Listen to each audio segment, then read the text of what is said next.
Matheran hill station के एक hotel के कमरे से गेस्ट्स एक दिन अचानक गायब हो गए। होटल मैनेजमेंट ने जब अपनी मास्टर की यूज़ कर उस रूम को एक्सेस किया तो वो रूम ऑलरेडी साफ सुथरा था, जैसे वहाँ कभी कोई रुका ही ना हो। उस रूम में सब कुछ नॉर्मल था अंटिल स्टाफ को बेड के नीचे मिली एक हेडलेस बॉडी बिना किसी कपड़ों के। पुलिस ने जब उस रूम के गेस्ट की होटल के साथ रजिस्टर्ड इंफॉर्मेशन बैक ट्रेस की तो पता चला कि उनका नाम और एड्रेस दोनों ही फेक थे। सीसीटीवी में भी मास्क की वजह से उनका फेस विजिबल नहीं था। वो बॉडी किसकी थी? उस रूम के गेस्ट कौन थे? क्या उस रूम के गेस्ट में से ही कोई विक्टिम था? सवाल बहुत थे एंड बिना किसी क्लू के पुलिस के सामने डेड एंड था। ये ऑलमोस्ट एक परफेक्ट क्राइम था अंटिल पुलिस को मिला एक बिल जिसने पूरा केस 24 आवर्स में ही सॉल्व कर दिया। Hello guys, I am Ashi and you are watching the murder case of Poonam पाल।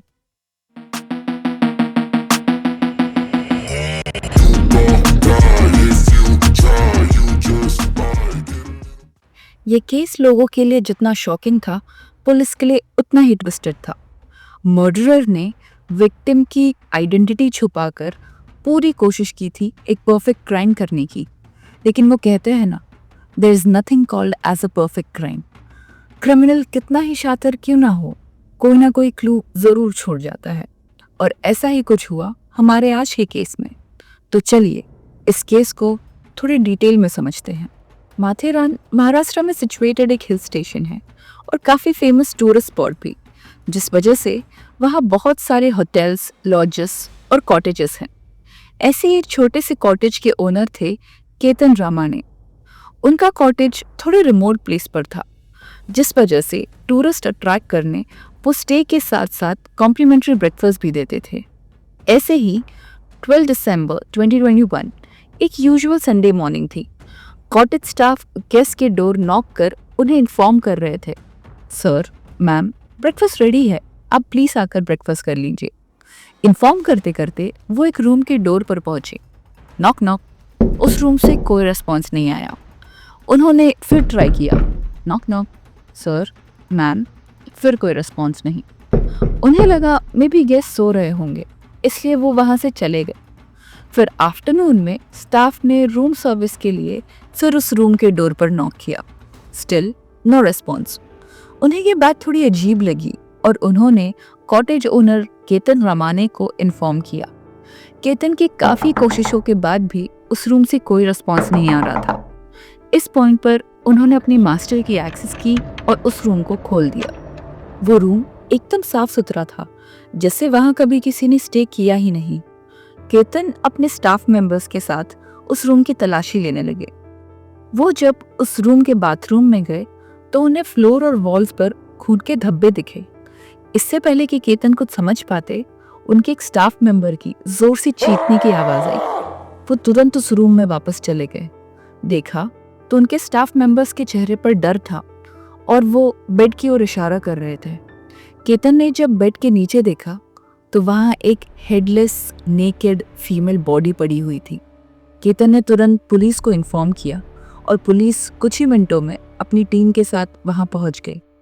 अब क्योंकि उस बॉडी से हेड मिसिंग था, उस बॉडी को आइडेंटिफाई करना मुश्किल था और शायद इसी वजह से मर्डरर ने उस बॉडी पर कोई कपड़े भी नहीं छोड़े थे, सो दैट कपड़ों से वो बॉडी आइडेंटिफाई ना हो जाए।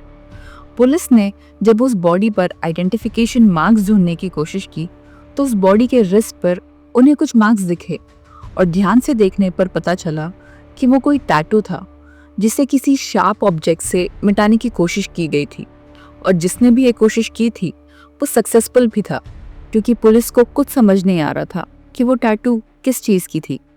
पुलिस ने कॉटेज का गेस्ट रजिस्टर चेक किया, जहां से उन्हें पता चला कि उस रूम में जो लास्ट कपल रुके थे उनका नाम अमजद खान और रुबीना बेगम था।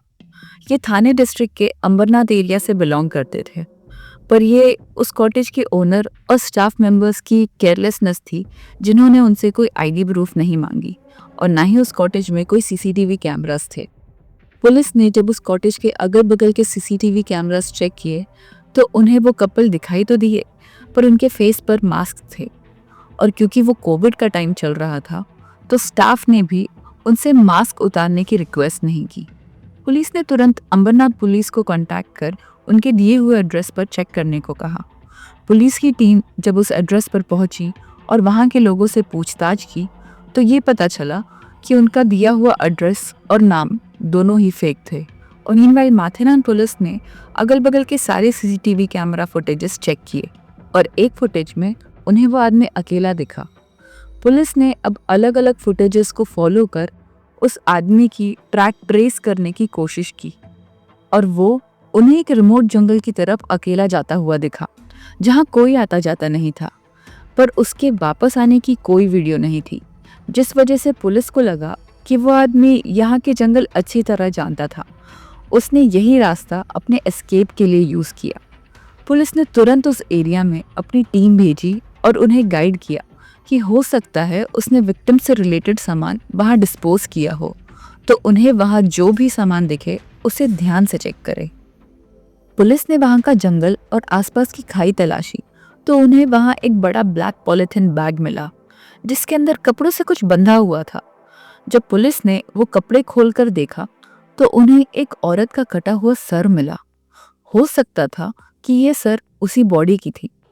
उसी जंगल में पुलिस को एक हैंडबैग भी मिला जिसको चेक करने पर उसमें कुछ बेसिक मेकअप प्रोडक्ट्स मिले और मिला एक मेडिकल स्टोर का बिल जिस पे मुंबई के गोरेगांव का एड्रेस था। अब पुलिस ने गोरेगांव पुलिस को कांटेक्ट कर उनसे उस एरिया की मिसिंग पर्सन्स की लिस्ट मांगी जो पिछले एक हफ्ते में रिपोर्ट की गई थी। इसी लिस्ट में एक नाम था 26 साल की पूनम पाल का, जिसकी मिसिंग रिपोर्ट उसके पेरेंट्स ने 13 दिसंबर को फाइल की थी। उन्होंने बताया कि पूनम 11 दिसंबर को अपने हस्बैंड के साथ ट्रिप पर गई थी और वो वापस ही नहीं आई। उसका फ़ोन भी 11 दिसंबर की रात से ही स्विच ऑफ था। दूसरी ओर पुलिस ने कॉटेज स्टाफ से उनके मोड ऑफ पेमेंट के बारे में पूछा। पेमेंट जिस क्रेडिट कार्ड से किया गया था उस पर नाम था पूनम पाल। पुलिस को अब यकीन हो गया था कि वो बॉडी और सर दोनों ही पूनम के ही थे और उन्होंने जब पूनम के पेरेंट्स को उस बॉडी के फोटोज दिखाए तो उन्होंने भी तुरंत ही पूनम को आइडेंटिफाई कर लिया। पूनम और उसकी फैमिली गोरेगांव में रहते थे, पर वो ओरिजिनली उत्तर प्रदेश से बिलोंग करते थे। पूनम की मई 2021 में ही राम सिलोचन पाल नाम के एक आदमी से अरेंज मैरिज हुई थी, लेकिन पूनम का अभी गौना नहीं हुआ था, जिस वजह से वो अपने मायके में ही रहती थी। यूपी और बिहार के कुछ जगहों पर एक रिवाज होता है जिसे गौना कहते हैं, जिसमें शादी होने के तुरंत बाद लड़की अपने हस्बैंड के घर नहीं जाती, वो अपने मायके में ही रहती है और गौना पूरा होने पर अपने ससुराल जाती है। गौना 6 मंथ से 2 साल तक का भी हो सकता है। अब क्योंकि पूनम का गौना नहीं हुआ था, वो अपने मायके में ही रहती थी, पर वो अक्सर अपने हस्बैंड से मिला जुला करती थी। ऐसे ही 11 दिसंबर को पूनम ने अपनी फैमिली को इन्फॉर्म किया कि वो अपने हस्बैंड के साथ ट्रिप पर जा रही है और अगले दिन वापस आ जाएगी, पर वो वापस आई ही नहीं।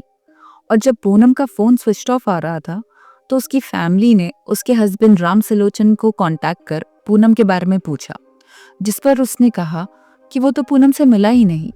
इनफैक्ट वो तो अपने काम से कहीं बाहर गया हुआ था। लेकिन जब पुलिस ने पूनम की फैमिली को सीसीटीवी फुटेज दिखाई पूनम की और उस आदमी की जो मास्क लगाए पूनम के साथ था, तो उसकी फैमिली ने ये कंफर्म किया कि वो राम सिलोचन ही था। पुलिस अब राम सिलोचन को अपने साथ पूछताछ के लिए ले गई, पर वो अपनी बात पर डटा रहा कि वो मीटिंग के सिलसिले में कहीं बाहर गया हुआ था। उसने पुलिस को ऑलमोस्ट कन्विंस कर ही दिया था कि वो राम सिलोचन नहीं बल्कि कोई और आदमी था, कि तब पुलिस के एक कांस्टेबल की नज़र राम सिलोचन के कान के पीछे गई, जहां उन्हें एक मार्क दिखाई दिया।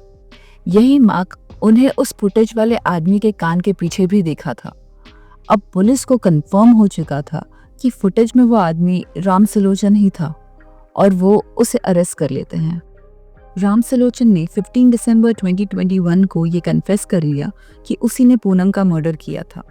उसने बताया कि मर्डर से पहले कई महीनों तक उसने क्राइम डॉक्यूमेंट्रीज, मूवीज और सीरीज देखे, ये समझने के लिए कि पुलिस किन क्लूज के थ्रू क्रिमिनल तक पहुंचती है, और उसने ये सारी चीज़ें अवॉइड कर एक परफेक्ट क्राइम करने की कोशिश की थी जिससे विक्टिम आइडेंटिफाई ही ना हो पाए। उसने अपने कन्फेशन में बताया कि सैटरडे की रात जब पूनम सो चुकी थी तो राम सिलोचन ने पहले तो उसका गला दबाकर उसे मार डाला, फिर उसके कपड़े उतार उसकी बॉडी को घसीट कर बाथरूम में ले गया, जहां उसने उसका सर उसकी बॉडी से अलग किया। उसकी बॉडी को उसने बेड के नीचे रखा, पूरे रूम की साफ सफाई की और उसके सर को 3 प्लास्टिक बैग्स में बांधकर फिर एक कपड़े से बांधा और फिर उसके सर को, उसके बैग को और उसके कपड़ों को खाई में अलग अलग जगहों पर फेंक दिया। जब राम सिलोचन से इस मर्डर के पीछे का मोटिव पूछा गया तो उसने बताया कि पूनम सबसे हंस कर बातें किया करती थी, जो राम सिलोचन को बिल्कुल पसंद नहीं था। उसने एक बार पूनम से ये पूछा था कि क्या उसके कोई पास्ट रिलेशनशिप रहे हैं, जिस पर पूनम ने जवाब दिया कि उसके कुछ मेल फ्रेंड्स तो थे पर किसी के साथ ऐसा कुछ सीरियस नहीं था। पर राम सिलोचन को पूनम की इस बात पर बिल्कुल भरोसा नहीं था। उसने अपने मन में ये खुद ही मान लिया कि जिस तरह से पूनम हंस हंस कर सबसे बात करती है उसका पक्का कोई ना कोई रिलेशन ज़रूर होगा, और तभी से उसने पूनम के मर्डर का प्लान शुरू कर दिया। पूनम को इस बात का बिल्कुल भी आइडिया नहीं था। वो तो अपने फ्रेंड से कहती थी कि उसको बहुत ही अंडरस्टैंडिंग हस्बैंड मिला है जो कि उसकी केयर करता है। इनफैक्ट पूनम ने अपने रिस्ट पर राम सिलोचन के नाम का टैटू भी बनवा लिया था, जिस टैटू को उसी ने पूनम का मर्डर करने के बाद स्क्रैच कर मिटाने की कोशिश की। राम सिलोचन पहले भी 1-2 बार पूनम के साथ माथेरान आ चुका था। उस वक्त उसने ऐसे लॉजेस और कॉटेजेस शॉर्टलिस्ट किए जो आउटस्कर्ट्स में हो, जहां सीसीटीवी ना हो और जो आईडी कार्ड्स ना लेते हों। उसे एक ऐसा प्लेस चाहिए था जहां पर उसे अपना प्लान एग्जीक्यूट करने में आसानी हो, और जब उसे अपना एक परफेक्ट लोकेशन मिल गया तो उसने फिर पूनम के साथ एक ट्रिप प्लान किया। अपना फ़ोन स्विच ऑफ कर घर पर ही छोड़ दिया और पूनम का मर्डर कर उसका फ़ोन भी स्विच ऑफ कर अपने पास ही रख लिया। पोस्टमार्टम की रिपोर्ट में पता चला कि मर्डर से कुछ समय पहले पूनम के साथ फिजिकल रिलेशंस भी बनाए गए थे। हॉरिफाइंग टू थिंक, एक लड़की जिससे अपना हस्बैंड समझकर उस पर ब्लाइंड ट्रस्ट कर उसके साथ चली आई थी, उसी आदमी ने पहले उसे फिजिकली यूज़ किया, उसका मर्डर किया, उसके बॉडी को बिना सर और बिना कपड़ों के वहीं छोड़ाया। राम सिलोचन ने पुलिस को यह भी बताया कि उसे कभी भी पूनम के फ़ोन में ऐसे कोई चैट्स या कॉल नहीं मिले जो उसके डाउट को कंफर्म करते हो, पर क्योंकि उसने अपने मन में मान लिया था पूनम उसके लिए कैरेक्टरलेस हो चुकी थी और उसने डिवोर्स देने के बजाय मर्डर करना सॉल्यूशन समझा। पुलिस ने राम सिलोचन को अरेस्ट कर लिया।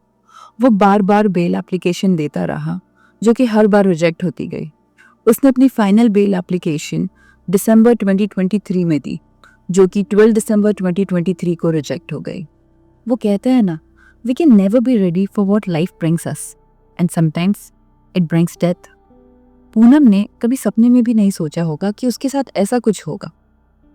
राम सिलोचन ने अगर पूनम से अपनी इनसिक्योरिटी शेयर की होती तो शायद पूनम खुद को जस्टिफाई कर पाती, शायद चीज़ें बेटर हो सकती थी, या शायद उनका डिवोर्स हो जाता, पर पूनम आज जिंदा होती।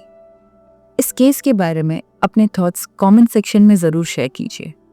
और अगर आपको ऐसे ही डार्क, ट्विस्टेड और ट्रू क्राइम केसेस सुनना पसंद है तो इस वीडियो को लाइक और चैनल को सब्सक्राइब करना मत भूलिएगा। मिलते हैं अगले वीडियो में एक नए केस के साथ। तब तक के लिए अपना ख्याल रखिए। Thank you.